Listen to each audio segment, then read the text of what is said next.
cierta manera la producción nacional, ya que estaríamos entrando en un terreno en que habríamos que decir, bueno, ahí lo que se produce es arroz, y usted va a producir arroz. En un régimen de fuerza, eso está bien, y se hace.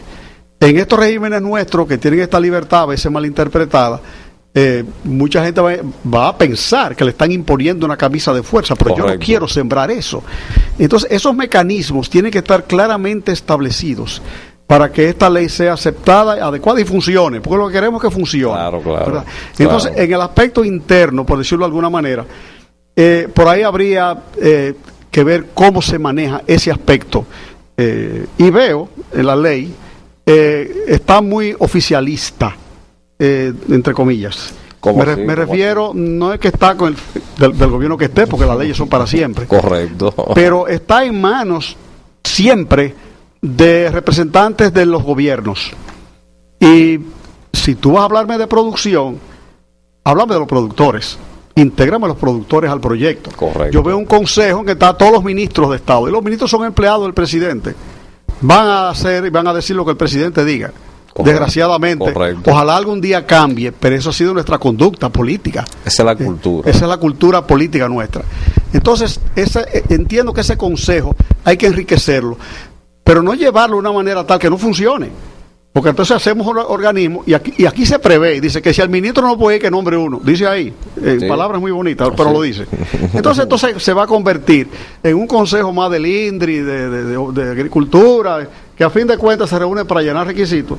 Entonces yo creo que deberíamos ser un poquito más concisos en la conformación de ese consejo, darle representación a los productores, integrar de cierta manera a los consumidores, porque no es que tú vayas a mí que yo tengo que comer papa, y si yo quiero comer plátano. Correcto. Entonces hay que oír la voz mía como consumidor, porque ¿a quién está dirigido esto?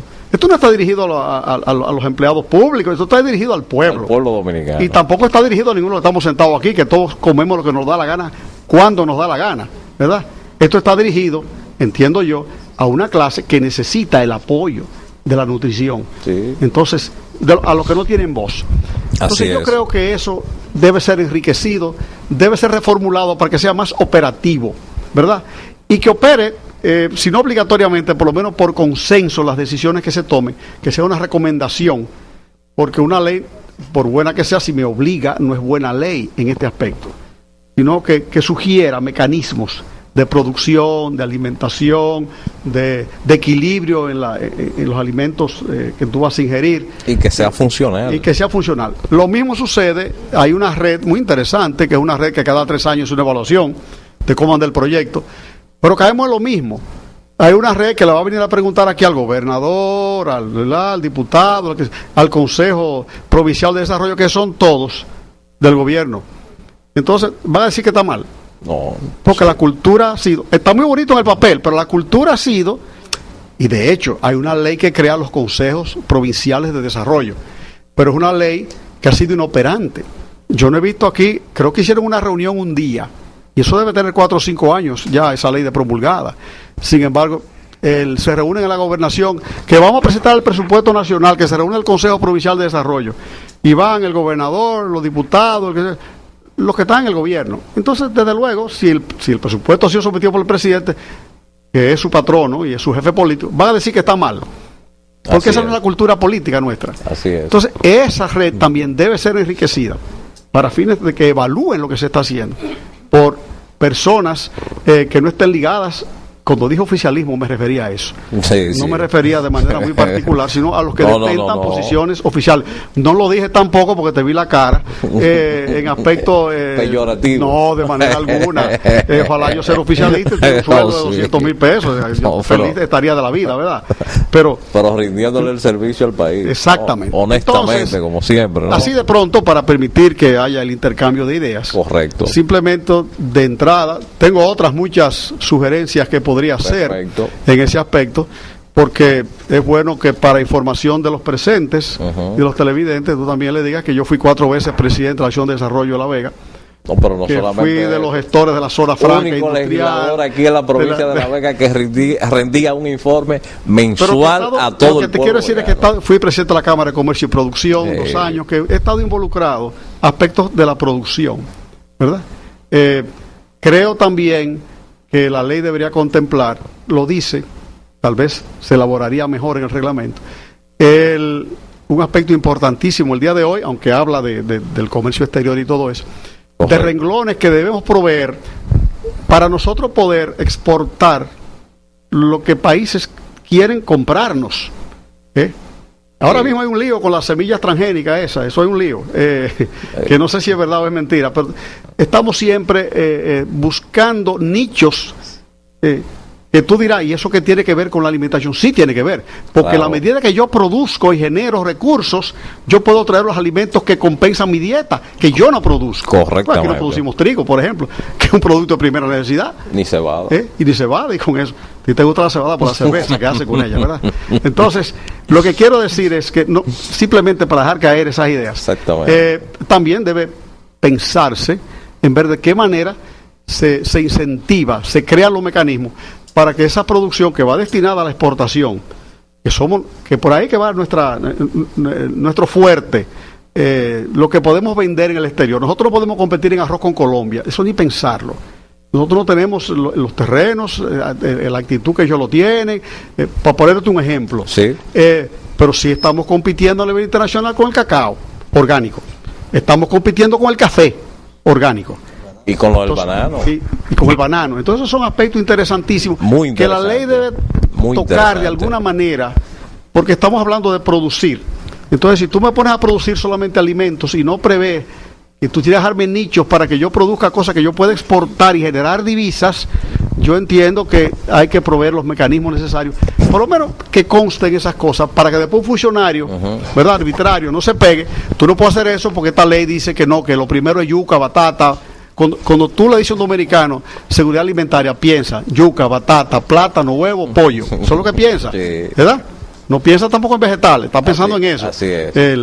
Entonces, tratar de procurar poner esa amplitud. Las leyes pueden ser muy amplias, Lupe lo sabe, que es diputada, y dejar espacios.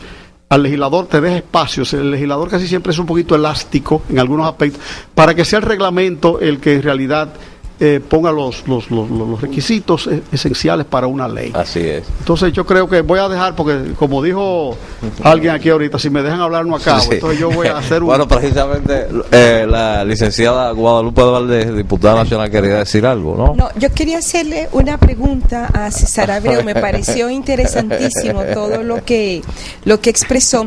Es la relación que tiene que darse entre la alimentación y los factores culturales.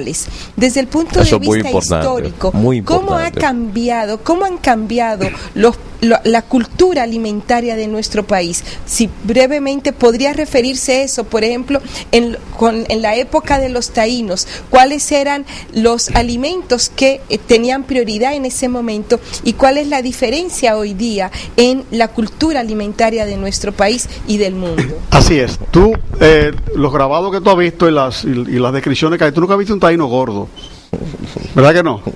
Decía el padre de la casa que eran gente hermosa. Ahora, un coronel en estos tiempos, un general gordo, sí tú lo ves. Sí, con la barrigota.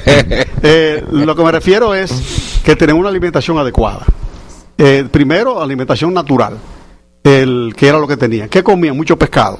Lo que se ha encontrado en los depósitos arqueológicos, principalmente que están a la orilla del mar, que fueron los primeros asentamientos, valga decir, 2000 años y 3000 antes del descubrimiento de América, ya teníamos habitantes aquí. ¿Qué comían? Bueno, comían mayormente pescados, el casabe, que lo hacían de la yuca, que era, comían sin sal, un proceso natural. El taíno no conocía las sales, ni el aceite, ni el aceite. Entonces tenía una alimentación sana, a base de ¿qué? De frutas, ¿verdad? Y de yuca y maíz, que sí se ha encontrado por rastros de polen que hay, que cultivaban maíz principalmente en la zona de lo que hoy es Boca Chica, en el sur porque ahí donde llegaban primero, venían desde Venezuela en sus barcos, en sus canoas, perdón.